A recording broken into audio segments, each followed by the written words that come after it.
In example 5 here, we have a cumulative distribution function given to us, the capital F of y.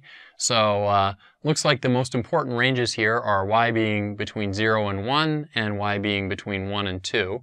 And we've got two problems here. We want to find little f of y, the density function, and we also want to find the probability that y is in a particular range. It looks like I've really left myself no space to solve this problem. I'm going to jump over to the next slide and solve the problem. All right, here we go. There's my cumulative distribution function. I clipped off the less important parts of the definition there. And we're going to find little f of y and the probability that y is in a certain range.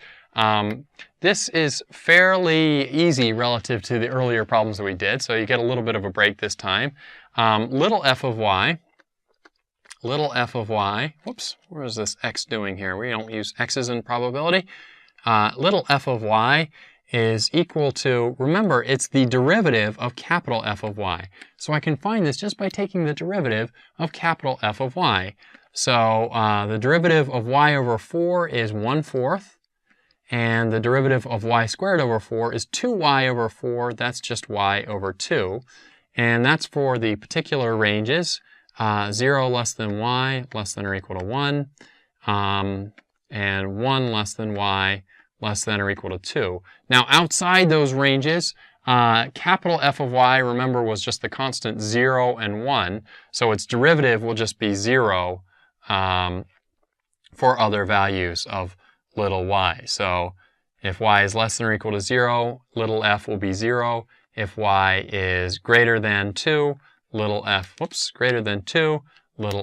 also be 0. So that's my answer for little f of y. We found the density function there by taking the derivative of the cumulative distribution function.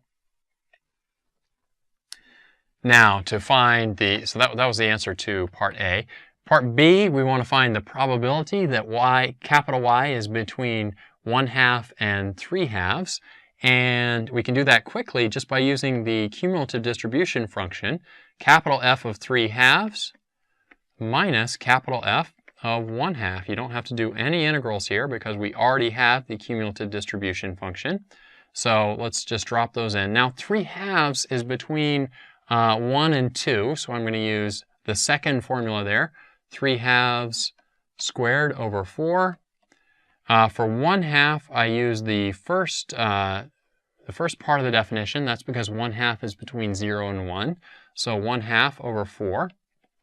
Whoops. There should be a minus there, not an equal sign.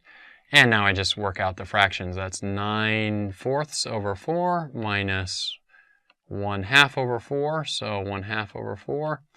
That's 9/16 minus 1/8.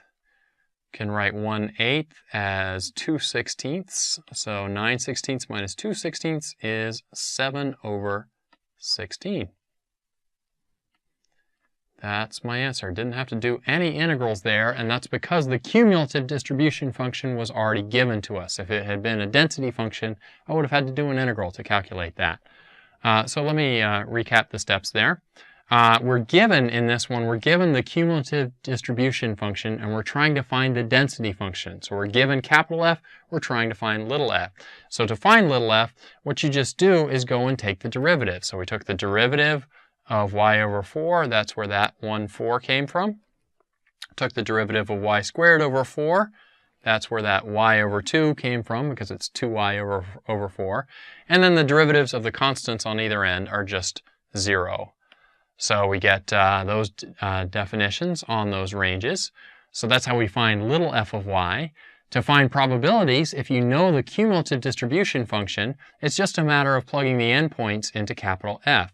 The only issue there is you have to be careful which of the two definitions for capital F you use, and you figure that out because 3/2 is between 1 and 2, and 1/2 is between 0 and 1. So that's why I used those two respective definitions for capital F.